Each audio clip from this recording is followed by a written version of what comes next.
ನಮಸ್ಕಾರ ಸ್ನೇಹಿತರೆ ಹಾಗೂ ಪ್ರೀತಿಯ ವಿದ್ಯಾರ್ಥಿಗಳೇ.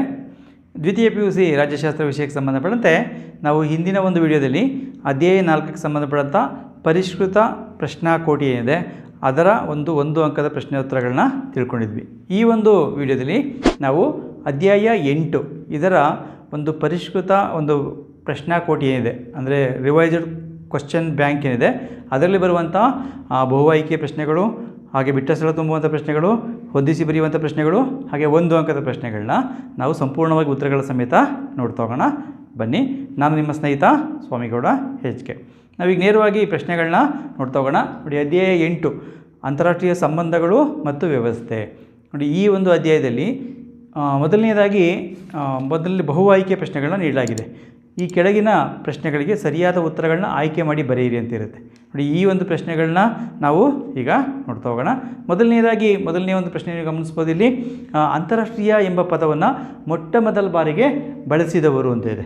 ಇದಕ್ಕೆ 4 ಆಯ್ಕೆಗಳನ್ನ ಕೂಡ ಇಲ್ಲಿ ನೀಡಲಾಗಿದೆ, ಗಮನಿಸ್ಕೋಬೋದು. 4 ಆಯ್ಕೆಗಳಲ್ಲಿ ಸರಿಯಾದಂಥ ಒಂದು ಉತ್ತರ ಯಾವುದು ಅಂತ ಅಂದಾಗ ಇದಕ್ಕೆ ಆಪ್ಷನ್ ಬಿ ಜರ್ಮಿ ಬೆಂಥಾಮ್ ಏನಿದೆ ಅದು ಸರಿಯಾದಂಥ ಉತ್ತರ ಆಗಿದೆ. ಹಾಗೆಯೇ ನಾವು ಎರಡನೇ ಒಂದು ಪ್ರಶ್ನೆಗೆ ಹೋದಾಗ ವೆಸ್ಟ್ಫಾಲಿಯಾ ಒಪ್ಪಂದ ಆದ ಇಸ್ವಿ ಅಂತ ಇದೆ. ಇದನ್ನು ಹಿಂದಿನ ಪ್ರಶ್ನೆ ಪತ್ರಿಕೆಗಳಲ್ಲೂ ಕೂಡ ನಾವು ಗಮನಿಸಿದ್ದೇವೆ, ಹಲವಾರು ಸಾರಿ ಕೇಳಿದ್ದಾರೆ ಪ್ರಶ್ನೆಯನ್ನು. ವೆಸ್ಟ್ಫಾಲಿಯಾ ಒಪ್ಪಂದ ಇದಕ್ಕೆ ಆಪ್ಷನ್ ಸಿ 1648 ಸರಿಯಾದಂಥ ಉತ್ತರ ಆಗಿದೆ. ಹಾಗೆ ನಾವು ಮುಂದಿನ ಒಂದು ಪ್ರಶ್ನೆಗೆ ಮೂರನೇ ಪ್ರಶ್ನೆಗೆ ಹೋದಾಗ ವಿಶ್ವಸಂಸ್ಥೆ ಸ್ಥಾಪನೆಯಾದ ವರ್ಷ ಅಂತ ಇದೆ. ನೋಡಿ, ವಿಶ್ವಸಂಸ್ಥೆ ಸ್ಥಾಪನೆಯಾದಂಥ ವರ್ಷ ಇದನ್ನು ಹಿಂದಿನ ಪ್ರಶ್ನೆ ಪತ್ರಿಕೆ ಕೂಡ ಕೇಳಲಾಗಿದೆ. ವಿಶ್ವಸಂಸ್ಥೆ ಸ್ಥಾಪನೆಯಾದಂಥ ವರ್ಷ ಆಪ್ಷನ್ ಡಿ 1945. ಹಾಗೆ ನೀವು ಬೇಕಾದ್ರೆ ತಿಳ್ಕೊಂಡಿರ್ಬೋದು. ಹಾಗೆ ನಾವು ಮುಂದಿನ ಒಂದು ಪ್ರಶ್ನೆಗೆ ಹೋದ ಸಂದರ್ಭದಲ್ಲಿ ಪ್ರಶ್ನೆ ಸಂಖ್ಯೆ 4 ವಿಶ್ವಸಂಸ್ಥೆಯ ಮೂಲ ತತ್ವಗಳನ್ನು ತಿಳಿಸುವ ವಿಧಿ ಅಂತ ಇದೆ. ನೋಡಿ, ಇಲ್ಲಿ 4 ಆಯ್ಕೆಗಳಿದೆ. 1ನೇ ವಿಧಿ, 3ನೇ ವಿಧಿ, 2ನೇ ವಿಧಿ, 4ನೇ ವಿಧಿ ಅಂತ ಇದೆ.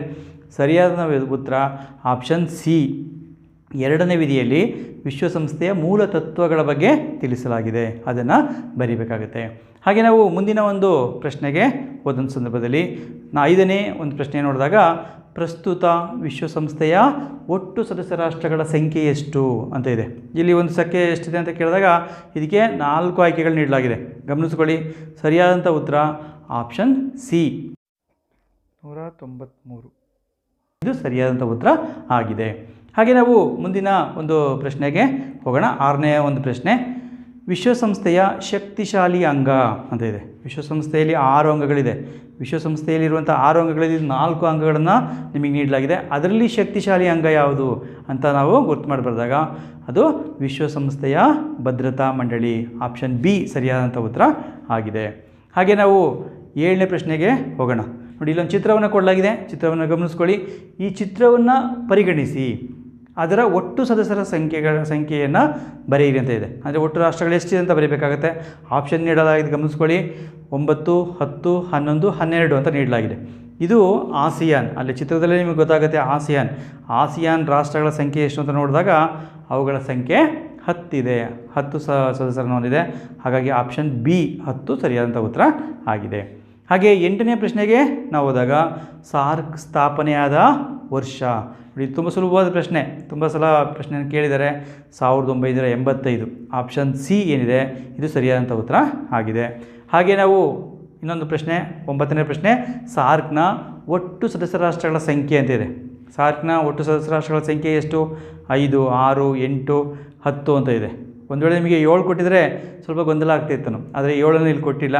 ಹಾಗಾಗಿ ತುಂಬ ಸುಲಭವಾಗಿ ನೀವು ಗುರುತಿಸಬರ್ಬೋದು. ಆಪ್ಷನ್ ಸಿ 8 ಸರಿಯಾದಂಥ ಉತ್ತರ ಆಗಿದೆ. ಹಾಗೆ 10ನೇ ಪ್ರಶ್ನೆಗೆ ಹೋದಾಗ ಅಫ್ಘಾನಿಸ್ತಾನ ಸಾರ್ಕ್ನ ನೂತನ ಸದಸ್ಯ ರಾಷ್ಟ್ರವಾದ ವರ್ಷ ಅಂತಿದೆ. ಇಲ್ಲಿ 2010, 2020, 2011, 2015 ಈ ಇಸ್ವಿಗಳನ್ನ ಕೊಡಲಾಗಿದೆ. ಇಲ್ಲಿ ಕೊಟ್ಟಿರುವಂಥ ಆಯ್ಕೆಗಳ ಪ್ರಕಾರ ನಾವು ಸರಿಯಾದ ಉತ್ತರ ಬರೀಬೇಕು ಅಂದರೆ ಆಪ್ಷನ್ ಎ 2010 ಸರಿಯಾದಂಥ ಉತ್ತರ. ಆದರೆ ನಾವು ಇತರೆ ಕಡೆಗಳಲ್ಲಿ ನಾವು ಸರ್ಚ್ ಮಾಡಿದಾಗ, ಅದ್ರ ಬಗ್ಗೆ ಹುಡುಕಿದಾಗ, ಮಾಹಿತಿ ಸಂಗ್ರಹಿಸಿದಾಗ 2007ರಲ್ಲಿ ಸಾರ್ಕ್ ಒಂದು ಸದಸ್ಯ ರಾಷ್ಟ್ರವಾಗಿ ಆಫ್ಘಾನಿಸ್ತಾನ ಸೇರ್ಪಡೆಯಾಗುತ್ತೆ. ಈ ಒಂದು ಅಂಶವು ಕೂಡ ನಿಮ್ಮ ಗಮನದಲ್ಲಿರಲಿ. ಹಾಗಾಗಿ ಇಲ್ಲಿ ಸಮೀಪದ ಉತ್ತರ ನಮಗೆ 2010 ಸರಿಯಾದಂಥ ಉತ್ತರ ಆಗಿದೆ. ಹಾಗೆ ನಾವು 11ನೇ ಪ್ರಶ್ನೆಗೆ ಹೋದಾಗ ಜೀನ್ ಬೋಡಿನ್ ರವರ ಪ್ರಮುಖ ಕೃತಿ ಅಂತ ಇದೆ. ಜೀನ್ ಬೋಡಿನ್ ಅವರ ಪ್ರಮುಖ ಕೃತಿಗಳನ್ನ ಇಲ್ಲಿ ಗಮನಿಸ್ಬೋದು. ದಿ ಪಾಲಿಟಿಕ್ಸ್ ಇದೆ, ಹಾಗೆ ದಿ ಲಾಸ್ ಇದೆ, ದಿ ರಿಪಬ್ಲಿಕ್ ಇದೆ, ಹಾಗೆ ದಿ ಪ್ರಿನ್ಸ್ ಇದೆ. ಅಲ್ಲಿ ನಾವು ಸರಿಯಾದಂಥ ಉತ್ತರ ಯಾವುದು ಅಂತ ಅಂದಾಗ option C De Republica. The Republic ಅಲ್ಲ, ಡಿ ರಿಪಬ್ಲಿಕ್ ಪ್ಲೇಟೋರವ್ರ ಗ್ರಂಥ. ಇಲ್ಲಿ ಕೇಳಿರುವಂಥದ್ದು ಜೀನ್ ಬೋಡಿನ್ ಅವ್ರದ್ದು ಡಿ ರಿಪಬ್ಲಿಕಾ ಅಥವಾ 6 books ಆನ್ ದಿ ರಿಪಬ್ಲಿಕ್ ಅಂತ ಕೂಡ ಬರಿಬಹುದು. ಹಾಗೆ ಇಲ್ಲಿ ನಾವು ಮುಂದಿನ ಒಂದು ಪ್ರಶ್ನೆಗೆ ಹೋದಾಗ ಪ್ರಥಮ ಸಾರ್ಕ್ ಶೃಂಗಸಭೆ ನಡೆದ ಸ್ಥಳ ಅಂತಿದೆ. ಪ್ರಥಮ ಸಾರ್ಕ್ ಶೃಂಗಸಭೆ ನಡೆದಂಥ ಒಂದು ಸ್ಥಳ ಯಾವುದು ನೋಡಿ, ಭಾರತ, ನೇಪಾಳ, ಢಾಕಾ, ಪಾಕಿಸ್ತಾನ ಅಂತ ಇದೆ. ಅಲ್ಲಿ ಒಂದು ಸ್ಥಳದ ಹೆಸರನ್ನು ಮಾತ್ರ ಕೊಟ್ಟಿದ್ದಾರೆ. ಮೂರು ದೇಶಗಳನ್ನ ಕೊಟ್ಟಿದ್ದಾರೆ, ಒಂದು ಸ್ಥಳದ ಹೆಸರನ್ನು ಕೊಟ್ಟಿದ್ದಾರೆ. ನೀವು ಅದನ್ನು ನೋಡಿದರೆ ತುಂಬ ಸುಲಭವಾಗಿ ಗುರ್ತಿಡಿಬೋದು. ಒಂದೇ ಒಂದು ಸ್ಥಳದ ಹೆಸರಿದೆ, ಅದು ಢಾಕಾ. ಇದು ಬಾಂಗ್ಲಾದೇಶದ ರಾಜಧಾನಿ. ಅಲ್ಲಿ ಸಾರ್ಕ್ನ ಪ್ರಥಮ ಒಂದು ಶೃಂಗಸಭೆ 1985ರಲ್ಲಿ ಸ್ಥಾಪನೆ ಆಯಿತು ಅಂತ ಗೊತ್ತಲ್ವಾ. ಡಿಸೆಂಬರ್ 7-8 ಅಲ್ಲಿ ನಡೆಯುತ್ತೆ. ಹಾಗೆ ನಾವು 13ನೇ ಪ್ರಶ್ನೆ ನೋಡಿದಾಗ ವಿಶ್ವಸಂಸ್ಥೆಯಲ್ಲಿ ವೀಟೋ ಅಧಿಕಾರ ಚಲಾಯಿಸುವ ದೇಶ ಅಂತಿದೆ. ವಿಶ್ವಸಂಸ್ಥೆಯ ವೀಟೋ ಅಧಿಕಾರ ಹೊಂದಿರುವಂಥ 5 ಕಾಯಂ ಸದಸ್ಯ ರಾಷ್ಟ್ರಗಳನ್ನ ನಾನು ನಿಮಗೆ ಹೇಳಿದ್ದೇನೆ. ಅದನ್ನು ನಿಮಗೆ ನೆನಪಿದ್ರೆ ಇಲ್ಲಿರುವಂಥ ದೇಶಗಳಲ್ಲಿ ಯಾವುದು ವೀಟೋ ಅಧಿಕಾರ ಚಲಾಯಿಸುತ್ತೆ? ಭಾರತ, ಪಾಕಿಸ್ತಾನ, ಶ್ರೀಲಂಕಾ, ಚೀನಾ ಅಂತ ಇದೆ. ಇದರಲ್ಲಿ ಸರಿಯಾದಂಥ ಉತ್ತರ ಯಾವುದು? ಇಲ್ಲಿ ಕೆಳಗಡೆ ನಿಮಗೆ ಸಂಕೇತಗಳ ಮೂಲಕ ಉತ್ತರಿಸಬೇಕಾಗತ್ತೆ. ಎ ಸಂಕೇತದಲ್ಲಿ 1 ಮತ್ತು 4 ಅಂತ ಇದೆ. ಹಾಗೆ ಬಿ ಸಂಕೇತದಲ್ಲಿ 2 ಮತ್ತು 4 ಅಂತ ಇದೆ. ಸಿ ಸಂಕೇತದಲ್ಲಿ 3 ಮತ್ತು 1 ಅಂತ ಇದೆ. ಡಿ ಸಂಕೇತದಲ್ಲಿ 4 ಮಾತ್ರ ಅಂತ ಇದೆ. ಇಲ್ಲಿ ನಾವು ವಿಶ್ವಸಂಸ್ಥೆಯ ಭದ್ರತಾ ಮಂಡಳಿ ಕಾಯಂ ಸದಸ್ಯ ರಾಷ್ಟ್ರಗಳಿಗೆ ಮಾತ್ರ ವೀಟೋ ಅಧಿಕಾರ ಇರುತ್ತೆ. America, Russia, Britain, France, China ಇಷ್ಟು ರಾಷ್ಟ್ರಗಳಿಗೆ ಮಾತ್ರ ವೀಟೋ ಅಧಿಕಾರ ಇರುತ್ತೆ. ಅದನ್ನು ನೆನಪಿಟ್ಕೊಂಡಿದ್ರೆ ಸರಿಯಾದ ಉತ್ತರ ಬರೀಲಿಕ್ಕೆ ಸುಲಭ. ಆಪ್ಷನ್ ಡಿ 4 ಮಾತ್ರ ಅದನ್ನು ಬರೀಬೇಕಾಗತ್ತೆ. ಹಾಗೆ ನಿಮಗೆ 14ನೇ ಪ್ರಶ್ನೆಗೆ ಹೋದಾಗ ಲೀಗ್ ಆಫ್ ನೇಷನ್ಸ್ನ ಶಿಲ್ಪಿ ಅಂತಿದೆ ನೋಡಿ. ಲೀಗ್ ಆಫ್ ನೇಷನ್ಸ್ನ ಶಿಲ್ಪಿ, ಇಲ್ಲಿ 4 ಆಯ್ಕೆಗಳನ್ನು ನೀವು ಗಮನಿಸ್ಬೋದು. ಲೀಗ್ ಆಫ್ ನೇಷನ್ಸ್ನ ಶಿಲ್ಪಿ ವುಡ್ರೋ ವಿಲ್ಸನ್. ಆಪ್ಷನ್ ಎ ಸರಿಯಾದಂಥ ಉತ್ತರ ಆಗಿದೆ. ಅವರನ್ನು ಲೀಗ್ ಆಫ್ ನೇಷನ್ಸ್ ಶಿಲ್ಪಿ ಅಂತ ಕರೀತೇವೆ. ಹಾಗೆ 15ನೇ ಪ್ರಶ್ನೆ ವಿಶ್ವಸಂಸ್ಥೆಯ ಪ್ರಧಾನ ಕಚೇರಿಯಲ್ಲಿದೆ. ವಿಶ್ವಸಂಸ್ಥೆಯ ಪ್ರಧಾನ ಕಚೇರಿ ನೋಡಿ, ಅಲ್ಲೂ ಕೂಡ ನಿಮ್ಗೆ ಗಮನಿಸ್ಕೋಬೋದು.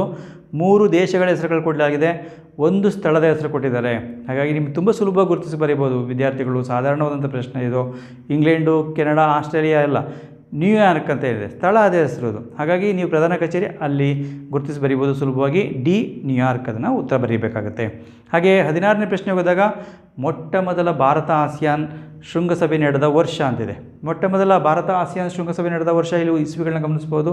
1999, 2000, 2001, 2002 ಅಂತಿದೆ.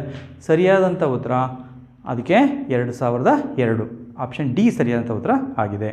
ಹಾಗೆ 17ನೇ ಪ್ರಶ್ನೆಗೆ ಹೋದಾಗ ಸಾರ್ಕನ್ನು ವಿಸ್ತೃತ ಬರೆಯಿರಿ ಅಂತ. ಅಂದರೆ ಸಾರ್ಕ್ನ ವಿಸ್ತೃತ ರೂಪ ಏನು? ನೀವು ಸಾರ್ಕ್ ಅಂತ ವಿಸ್ತೃತ ರೂಪ ಬರ್ಕೊಳ್ಳಿ, SARC ಅಂತ ಬರ್ಕೊಂಡು ಇಂಗ್ಲೀಷಲ್ಲಿ ನಿಮಗೆ ಕೊಡಲಾಗಿದೆ. ಇಂಗ್ಲೀಷಲ್ಲಿ ಕೊಟ್ಟಾಗ ತುಂಬ ಸುಲಭವಾಗಿ ಗುರುತಿಸಿ ಬರೀಬೋದು. ಇಲ್ಲಿ ನಿಮಗೆ ಆಫ್ರಿಕಾ, ಅಮೇರಿಕಾ, ಆಸ್ಟ್ರೇಲಿಯಾ ಅಂತ ಕೊಟ್ಟಿದ್ದಾರೆ. ಹಾಗಾಗಿ ತುಂಬ ಸುಲಭವಾಗಿ ಬರಿಬೋದು. ಅವನ್ನು ಬಿಟ್ಟು ಏಷ್ಯಾ ಅಂತ ನಿಮಗೆ ಗೊತ್ತಿದ್ದರೆ ಸಾಕು, ಅದನ್ನು ತುಂಬ ಸುಲಭವಾಗಿ ಬರೀಲಿಕ್ಕೆ ಸಾಧ್ಯ, ಗುರುತಿಸಿ ಬರೀಬೋದು ವಿದ್ಯಾರ್ಥಿಗಳು. ಹಾಗಾಗಿ ಇದನ್ನು ಬರೀಬೋದು. South Asian Association for Regional Cooperation, ಇದು ಏಷಿಯನ್, ಅದನ್ನು ನೆನಪಿಟ್ಕೊಳ್ಳಿ ಭಾಳ ಮುಖ್ಯವಾಗಿ. ಹಾಗೆ ನಾವು ಮುಂದಿನ 18ನೇ ಪ್ರಶ್ನೆಗೆ ಹೋದಾಗ ಸಾರ್ಕ್ನ ಪ್ರಧಾನ ಕಚೇರಿ ಇಲ್ಲಿದೆ. ಇದು ಕೂಡ ತುಂಬ ಸುಲಭವಾದಂಥ ಪ್ರಶ್ನೆನೇ, ಸಾಧಾರಣವಾದಂಥ ಪ್ರಶ್ನೆ. ಕಾಠ್ಮಂಡು, ದೆಹಲಿ, ಪಾಕಿಸ್ತಾನ, ಶ್ರೀಲಂಕಾ ಅಂತಿದೆ ನೋಡಿ. ಇಲ್ಲಿ ದೆಹಲಿಲಿಲ್ಲ ಅಂತ ಗೊತ್ತಾದ ಮೇಲೆ ಇದು ನಮ್ಮ ಪಕ್ಕದ ಒಂದು ರಾಷ್ಟ್ರ, ಚಿಕ್ಕ ಒಂದು ರಾಷ್ಟ್ರ, ನೇಪಾಳದ ಒಂದು ರಾಜಧಾನಿ ಕಾಠ್ಮಂಡುವಿನಲ್ಲಿ ಇದೆ ಅನ್ನೋದನ್ನು ಉತ್ತರವನ್ನು ಬರೀಬೇಕಾಗುತ್ತೆ. ಹಾಗೆ ಮುಂದಿನ ಒಂದು ವಿಭಾಗ 2. ಇಲ್ಲಿ ಕೆಳಗಿನ ಪ್ರಶ್ನೆಗಳಿಗೆ ಖಾಲಿ ಬಿಟ್ಟ ಸ್ಥಳ ಭರ್ತಿ ಮಾಡಿ ಅಂತಿರುತ್ತೆ ನೋಡಿ. ಖಾಲಿ ಬಿಟ್ಟ ಸ್ಥಳ ಭರ್ತಿ ಮಾಡಿ ಅಂತಂದಾಗ ಅಲ್ಲೇ ಆಯ್ಕೆಗಳನ್ನು ನೀಡಲಾಗಿರುತ್ತೆ. ಆ ಒಂದು ಆಯ್ಕೆಗಳಲ್ಲಿ ಸರಿಯಾದಂಥ ಉತ್ತರವನ್ನು ಆರಿಸಿ ಬರೆಯುವಂಥದ್ದು ತುಂಬ ಸುಲಭ. ಹಾಗಾಗಿ ಈ ಒಂದು ಪ್ರಶ್ನೆಯನ್ನು ತುಂಬ ಸುಲಭವಾಗಿ ವಿದ್ಯಾರ್ಥಿಗಳು ಗುರುತಿಸ್ಬೋದು ನೋಡಿ. ಇಲ್ಲಿ ಪ್ರಶ್ನೆ ನೋಡ್ಬೋದು. ಮೊದಲನೇ ಪ್ರಶ್ನೆ, ರಾಜ್ಯದ ಒಟ್ಟು ಮೊತ್ತದ ಸಾಮರ್ಥ್ಯ ಮತ್ತು ಬಲವನ್ನು ಡ್ಯಾಶ್ ಎನ್ನುತ್ತೇವೆ ಅಂತಿದೆ. ಇಲ್ಲಿ ಆಯ್ಕೆಗಳನ್ನ ನೋಡಿ. ಶಕ್ತಿ ಸಮತೋಲನ 51, ರಾಷ್ಟ್ರೀಯ ಶಕ್ತಿ 5, ಮತ್ತೆ ಒಂದು 5 ಇದೆ. ಹಾಗೆ 2010 ಆಂಟೋನಿಯೋ ಗುಟೆರಸ್ ಮತ್ತು ದಿ ಹೇಗ್ ಅಂತ ಇದೆ ನೋಡಿ. ಇದಕ್ಕೆ ಸರಿಯಾದಂಥ ಉತ್ತರ, ಈ ಪ್ರಶ್ನೆಗೆ ಸರಿಯಾದಂಥ ಉತ್ತರ ಯಾವುದು ಅಂದಾಗ ರಾಜ್ಯದ ಒಟ್ಟು ಮೊತ್ತದ ಸಾಮರ್ಥ್ಯ ಮತ್ತು ಬಲವನ್ನು ನಾವು ರಾಷ್ಟ್ರೀಯ ಶಕ್ತಿ ಎನ್ನುತ್ತೇವೆ. ಇದಕ್ಕೆ ಸರಿಯಾದಂಥ ಉತ್ತರ. ಹಾಗೆ 2ನೇ ಪ್ರಶ್ನೆಗೆ ಹೋದಾಗ ಡ್ಯಾಶ್ ಶಕ್ತಿಯ ಸಮಾನ ಹಂಚಿಕೆಯಾಗಿದೆ. ಇದಕ್ಕೆ ಸರಿಯಾದಂಥ ಉತ್ತರ ಶಕ್ತಿ ಸಮತೋಲನ, ಇದು ಸರಿಯಾದಂಥ ಉತ್ತರ ಆಗಿದೆ.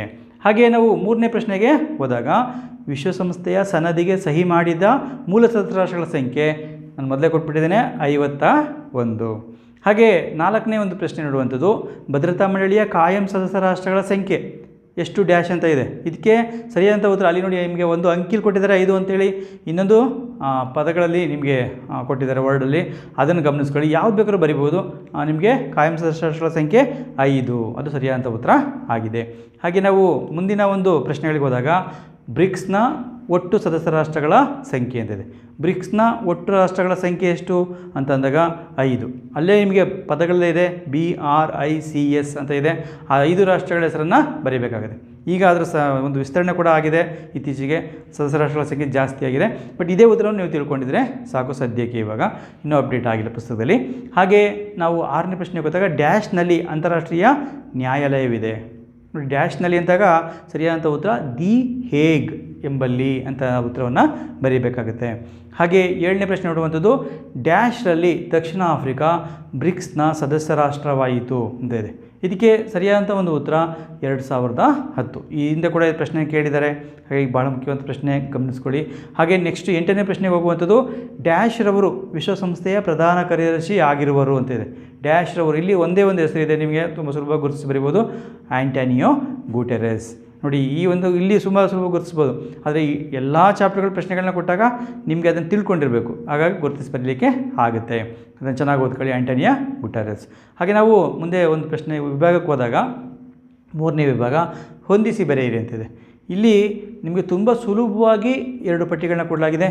ಆ ಕಡೆಯಲ್ಲಿ ಸಾರ್ಕ್ನ ಶಿಲ್ಪಿ, ಹಾಗೆ SAFTA ಸಾಫ್ಟ್ ಅಂತ ಕರಿತೀವಿ, ಹಾಗೆ League of Nations, De Republica, ASEAN ಸ್ಥಾಪನೆ ಅಂತ ಕೊಟ್ಟಿದ್ದಾರೆ. ಹಾಗೆ ಈ ಕಡೆ ನಿಮಗೆ ಕೆಲವು ಆಯ್ಕೆಗಳನ್ನ ಕೊಟ್ಟಿದ್ದಾರೆ, ಅವುಗಳನ್ನ ಗಮನಿಸ್ಕೊಳ್ಳಿ. ನಾನು ಉತ್ತರವನ್ನು ನಿಮಗೆ ಹೇಳ್ತೀನಿ, ಉತ್ತರವನ್ನು ಸರಿಯಾಗಿ ನೋಡ್ಕೊಳ್ಳಿ. ಇದಕ್ಕೆ ಮೊದಲನೇ ಒಂದು ಇದಕ್ಕೆ ಉತ್ತರ ನೋಡುವಂಥದ್ದು, ಸಾರ್ಕ್ನ ಶಿಲ್ಪಿ ಜಿಯಾವುರ್ ರೆಹಮಾನ್. ಬರೀಬೇಕು ಇದನ್ನು. ಏನು ನಿಮಗೆ ಪ್ರಶ್ನೆ ಸಂಖ್ಯೆ 11 ಇರುತ್ತೆ, ಅಲ್ಲಿ ಮೊದಲು ಆ ಪಟ್ಟಿಯನ್ನು ಬರೆದು ಆನಂತರ ಈ ಪಟ್ಟಿಯನ್ನು ಹೊಂದಿಸಿ ಬರೀಬೇಕಾಗುತ್ತೆ, ಅದನ್ನು ತಿಳ್ಕೊಂಡಿರಿ. ಹಾಗೆ next SAFTA soft, south Asian free trade area ಅಂತ ಕರಿತೀವಿ ಅದನ್ನು. ಹಾಗೆ ನಾವು ಇನ್ನೊಂದು ನೋಡೋದು ಲೀಗ್ ಆಫ್ ನೇಷನ್ಸ್, ಅದರ ಸ್ಥಾಪನೆಯಾದಂಥ ವರ್ಷ. ಹಿಂದೆ ನಮಗೆ ಲೀಗ್ ಆಫ್ ನೇಷನ್ ಶಿಲ್ಪಿ ಯಾರು ಅಂತ ನೋಡಿದ್ವಿ, ಇಲ್ಲಿ ಸ್ಥಾಪನೆಯಾದಂಥ ವರ್ಷವನ್ನು ಕೊಟ್ಟಿದ್ದಾರೆ, 1920 ಸ್ಥಾಪನೆ ಆಗುತ್ತೆ. ಹಾಗೆ ನೆಕ್ಸ್ಟು ಹಿಂದೆ ನಾವು ಡಿ ರಿಪಬ್ಲಿಕ್ ನೋಡಿದ್ದೀವಿ ಆಲ್ರೆಡಿ, ಜೀನ್ ಬೋಡಿನ್ ಬರೆದಂಥ ಗ್ರಂಥ ಅಂತೇಳಿ, ಅದಕ್ಕೆ ಸರಿಯಾದಂಥ ಉತ್ತರ ಜೀನ್ ಬೋಡಿನ್, ಅದು ಸರಿಯಾದಂಥ ಉತ್ತರ ಆಗಿದೆ. ಹಾಗೆ ಆಸಿಯಾನ್ ಸ್ಥಾಪನೆ, ಆಸಿಯಾನ್ ಯಾವಾಗ ಸ್ಥಾಪನೆ ಆಯಿತು? 1967 ಆಗಸ್ಟ್ 8ರಂದು ಸ್ಥಾಪನೆ ಆಗುತ್ತೆ. ಅದನ್ನು ಹೊಂದಿಸಿ ಬರೀಬೇಕಾಗುತ್ತೆ. ನೋಡಿ, ಈ ರೀತಿ ಹೊಂದಿಸಿ ಬರೆಯೋದಕ್ಕೆ 5 ಅಂಕಗಳ ಪ್ರಶ್ನೆಗಳಿರ್ತವೆ. ಎಲ್ಲ ಚಾಪ್ಟರಿಂದ ಸೇರಿಸಿ ನಿಮಗೆ ಆನ್ಯುವಲ್ ಎಕ್ಸಾಮಲ್ಲಿ ಕೇಳ್ತಾರೆ. ಬಟ್ ಇವುಗಳು ಕೂಡ ನಿಮಗೆ ತಿಳ್ಕೊಂಡಿರಬೇಕಾಗುತ್ತೆ. ಈ ಒಂದು ಅಧ್ಯಾಯದಿಂದ 3 ಪ್ರಶ್ನೆಗಳು ಬರ್ತವೆ. ಯಾವುದಾದ್ರೂ ವಿಭಾಗದಲ್ಲಿ ಬರ್ಬೋದು, ಅದು 3 ಪ್ರಶ್ನೆಗಳು ಬರ್ತವೆ. ಹಾಗಾಗಿ ವಿದ್ಯಾರ್ಥಿಗಳು ತಿಳ್ಕೊಂಡಿರಿ. ಹಾಗೆ ನಾವು ಮುಂದಿನ ಒಂದು ವಿಭಾಗಕ್ಕೆ ಹೋದಾಗ ಕೆಳಗಿನ ಪ್ರಶ್ನೆಗಳಿಗೆ ಒಂದೊಂದು ವಾಕ್ಯದಲ್ಲಿ ಉತ್ತರಿಸಿ ಅಂತ ಇದೆ. ಇಲ್ಲಿ ಒಂದು ವಾಕ್ಯದಲ್ಲಿ ಉತ್ತರವನ್ನು ಬರೀರಿ ನೀವು ಸಾಧ್ಯ ಆದರೆ, ಇಲ್ಲ ನಾನು ಒಂದು ಪದಗಳಲ್ಲೇ ಕೆಲವು ಪ್ರಶ್ನೆಗಳಿಗೆ ಉತ್ತರ ಕೊಟ್ಟಿರ್ತೀನಿ. ಅಂತಾರಾಷ್ಟ್ರೀಯ ಸಂಬಂಧ, ಇದರ ಅರ್ಥವೇನು ಅಂತಿದೆ. ಇದಕ್ಕೆ ಉತ್ತರ ವಿಶ್ವದ ಪರಮಾಧಿಕಾರವುಳ್ಳ ರಾಷ್ಟ್ರಗಳ ನಡುವಿನ ಸಂಬಂಧಗಳನ್ನು ಅಂತಾರಾಷ್ಟ್ರೀಯ ಸಂಬಂಧಗಳು ಎನ್ನುತ್ತೇವೆ. ಹಾಗೆ ನಾವು 2ನೇ ಪ್ರಶ್ನೆಗೆ ಹೋದಾಗ ವೆಸ್ಟ್ಫಾಲಿಯಾ ಒಪ್ಪಂದ ಯಾವಾಗ ಆಯಿತು ಅಂತ ಇದೆ. ಇದಕ್ಕೂ ಕೂಡ ಹಿಂದೆಯೇ ನಾನು ಉತ್ತರ ಕೊಟ್ಟಿದ್ದೀನಿ. ಸರಿಯಾದಂಥ ಉತ್ತರ 1648ರಲ್ಲಿ. ಹಾಗೆ ನಾವು ಮುಂದಿನ ಒಂದು ಪ್ರಶ್ನೆಗೆ ಹೋದಾಗ ಲೀಗ್ ಆಫ್ ನೇಷನ್ಸ್, ಇದರ ಒಂದು ತತ್ವವನ್ನು ಬರೆಯಿರಿ ಅಂತಿದೆ. ಲೀಗ್ ಆಫ್ ನೇಷನ್ಸ್ನ ಒಂದು ತತ್ವ, ಮೊದಲನೇದಾಗಿ ಅದು ಸಾಮೂಹಿಕ ಭದ್ರತಾ ತತ್ವದ ಆಧಾರದಲ್ಲಿ ಸ್ಥಾಪನೆಯಾದಂಥದ್ದು ಒಂದು. ಹಾಗೆ ವಿಶ್ವದ ರಾಷ್ಟ್ರಗಳ ಆರೋಗ್ಯ, ಶಿಕ್ಷಣ, ಆರ್ಥಿಕ ಅಭಿವೃದ್ಧಿಯನ್ನು ಉತ್ತೇಜಿಸುವಂಥದ್ದು, ಸಾಧಿಸುವಂಥದ್ದು ಕೂಡ ಅದರ ಪ್ರಮುಖವಾದಂಥ ತತ್ವವಾಗಿತ್ತು. ಹಾಗೆ ಯುದ್ಧವನ್ನು ತಡೆಗಟ್ಟುವಂಥದ್ದು ಅದರ ಮುಖ್ಯ ಉದ್ದೇಶ ಆಗಿದ್ದಂಥದ್ದನ್ನು ನಾವು ಕಾಣ್ತೀವಿ. ಇಲ್ಲಿ ನೀವು ಸಾಮೂಹಿಕ ಭದ್ರತೆ ತತ್ವ ಅಂತ ಬೇಕಾದ್ರೆ ಬರಿಬೋದು, ಅಥವಾ ವಿಶ್ವದ ರಾಷ್ಟ್ರಗಳ ಒಂದು ಅಭಿವೃದ್ಧಿ ಸಾಧಿಸುವಂಥ ತತ್ವದಲ್ಲಿ ನಂಬಿಕೆ ಹೊಂದಿದ್ದದು. ಹಾಗೆ 4ನೆಯ ಒಂದು ಪ್ರಶ್ನೆ, ವಿಶ್ವಸಂಸ್ಥೆಯ ಒಂದು ತತ್ವವನ್ನು ಬರೆಯಿರಿ. ನಿಮಗೆ 7 ತತ್ವಗಳಿದೆ. ಆ ತತ್ವಗಳಲ್ಲಿ ಯಾವುದಾದ್ರು ಒಂದನ್ನು ಬರೆದರೆ ಸಾಕು. ನಾನು ಇಲ್ಲಿ ಒಂದು ಕೊಟ್ಟಿರ್ತೇನೆ ನಿಮಗೆ. ವಿಶ್ವಸಂಸ್ಥೆಯು ಯಾವುದೇ ಸದಸ್ಯ ರಾಷ್ಟ್ರದ ಆಂತರಿಕ ವಿಚಾರಗಳಲ್ಲಿ ಹಸ್ತಕ್ಷೇಪ ಮಾಡಬಾರದು ಅನ್ನೋ ಒಂದು ತತ್ವವನ್ನು ಕೊಟ್ಟಿದ್ದೇನೆ. ತುಂಬ ಸುಲಭವಾಗಿ, ಯಾವುದೇ ಆಂತರಿಕ ವಿಷಯದಲ್ಲಿ ಹಸ್ತಕ್ಷೇಪ ಮಾಡಬಾರ್ದು. ಹಾಗೆ ಎಲ್ಲ ರಾಷ್ಟ್ರಗಳ ಸಾರ್ವಭೌಮ ಸಮಾನತೆಯ ತತ್ವದ ಮೇಲೆ ನಿಂತಿದೆ ಅಂತ ಕೂಡ ತುಂಬ ಸುಲಭವಾಗಿ ಬರೀಬೋದು. ಹಾಗಾಗಿ ನೆನ್ಪಿಟ್ಕೊಳ್ಳಿ, 7 ತತ್ವಗಳನ್ನು ಕೂಡ ಕಲ್ತ್ಕೊಂಡಿರಿ. 5 ಮಾರ್ಕ್ಸು ಕೂಡ ಕೇಳ್ಬೋದು ಅದನ್ನು. ಹಾಗಾಗಿ ಇಲ್ಲಿ ಒಂದು ತತ್ವವನ್ನು ಬರೆದ್ರೆ ಸಾಕು. ಹಾಗೆ ನೆಕ್ಸ್ಟ್ 5ನೇ ಪ್ರಶ್ನೆ, ವಿಶ್ವಸಂಸ್ಥೆಯ ಪ್ರಸ್ತುತ ಪ್ರಧಾನ ಕಾರ್ಯದರ್ಶಿ ಯಾರು? ಇದನ್ನು ನಿಮಗೆ ಬಿಟ್ಟ ಸ್ಥಳ ತುಂಬುವಂಥ ಪ್ರಶ್ನೆಗಳಲ್ಲೇ ಹೇಳಿದ್ದೇನೆ, ಆಂಟೋನಿಯೋ ಗುಟೆರೆಸ್ ಸರಿಯಾದಂಥ ಉತ್ತರ. ಹಾಗೆ 6ನೇ ಪ್ರಶ್ನೆ, ಬ್ರಿಕ್ಸ್ ಅನ್ನು ವಿಸ್ತರಿಸಿ. ಬ್ರಿಕ್ಸನ್ನು ವಿಸ್ತರಿಸಿ ಅಂತ ಅಂದಾಗ ಅದಕ್ಕೆ ನಾವು ಸರಿಯಾದಂಥ ಉತ್ತರ Brazil, Russia, India, China, south Africa ಇದನ್ನು ವಿಸ್ತರಿಸಿ ಕನ್ನಡದಲ್ಲಾದ್ರೂ ಬರೀರಿ ಅಥವಾ ಇಂಗ್ಲೀಷಲ್ಲೂ ಬರೀರಿ. ಇಂಗ್ಲೀಷಲ್ಲಿ ಕೇಳಿದರೆ ಇಂಗ್ಲೀಷಲ್ಲೇ ಬರೀರಿ ನೀವು. ಹಾಗಾಗಿ ಚೆನ್ನಾಗಿ ತಿಳ್ಕೊಳ್ಳಿ ವಿದ್ಯಾರ್ಥಿಗಳು. ಹಾಗೆ ನಾವು 7ನೇ ಪ್ರಶ್ನೆ WTO ಅನ್ನು ವಿಸ್ತರಿಸಿ ಅಂತಿದೆ. WTO ಅನ್ನು ವಿಸ್ತರಿಸಿ ಬರೆದಾಗ ಈ ಪ್ರಶ್ನೆನ ಒಂದ್ಸರಿ ಕೇಳಿದರೆ ಹಿಂದೆ ನೋಡ್ಕೊಳ್ಳಿ, ಗಮನಿಸ್ಕೊಳ್ಳಿ. ವರ್ಲ್ಡ್ ಟ್ರೇಡ್ ಆರ್ಗನೈಜೇಷನ್ ಅಂತ ಕರಿತೀವಿ, ವಿಶ್ವ ವ್ಯಾಪಾರ ಸಂಘಟನೆ. ಈ ಕನ್ನಡದಲ್ಲಿ ಬರೆದ್ರೂ ಕೂಡ ನಡೆಯುತ್ತೆ ಕೆಲವು ಟೈಮಲ್ಲಿ. ಹಾಗಾಗಿ ಅದನ್ನಾದ್ರೂ ಬರೀರಿ ಅಥವಾ ಇಂಗ್ಲೀಷಲ್ಲಿ ಬೇಕಾದ್ರೂ ಬರೀಬೋದು. ಇದು ಬಹಳ ಮುಖ್ಯವಾಗಿ ಇಷ್ಟು ಪ್ರಶ್ನೆಗಳನ್ನ ತಿಳ್ಕೊಬೇಕಾಗುತ್ತೆ. ಈ ಒಂದು ವಿಡಿಯೋ ನಿಮ್ಗೆ ಇಷ್ಟವಾಗಿದ್ದರೆ ಈ ಒಂದು ವಿಡಿಯೋನ ಲೈಕ್ ಮಾಡಿ, ಹಾಗೆ ನಿಮ್ಮ ಸ್ನೇಹಿತರ ಜೊತೆ ಕೂಡ ಇದನ್ನು ಶೇರ್ ಮಾಡ್ಕೊಳ್ಳಿ. ಹಾಗೆ ಈ ಒಂದು ಚಾನಲ್ ನೀವು ಸಬ್ಸ್ಕ್ರೈಬ್ ಮಾಡ್ಕೊಂಡಿಲ್ಲ ಅಂತಂದರೆ ಈ ಒಂದು ಚಾನಲ್ನ ಸಬ್ಸ್ಕ್ರೈಬ್ ಮಾಡ್ಕೊಳ್ಳಿ. ಹಾಗೆ ಪಕ್ಕದಲ್ಲಿರುವಂಥ ಬೆಲ್ ಬಟನ್ ಕ್ಲಿಕ್ ಮಾಡಿ ನೋಟಿಫಿಕೇಷನ್ ಆನ್ ಮಾಡ್ಕೊಳ್ಳಿ. ಆಲ್ ಅಂತ ಸೆಟ್ ಮಾಡ್ಕೊಳ್ಳಿ. ನಾನು ಮಾಡುವಂಥ ವೀಡಿಯೋಗಳು ನಿಮಗೆ ನೇರವಾಗಿ ಬರುತ್ತೆ, ಆಯಿತಾ. ಹಾಗೆ ಈ ಒಂದು ವಿಡಿಯೋನ ಕೊನೆ ತನಕ ನೋಡೋದಕ್ಕಾಗಿ ಧನ್ಯವಾದಗಳು. ನಮಸ್ಕಾರ.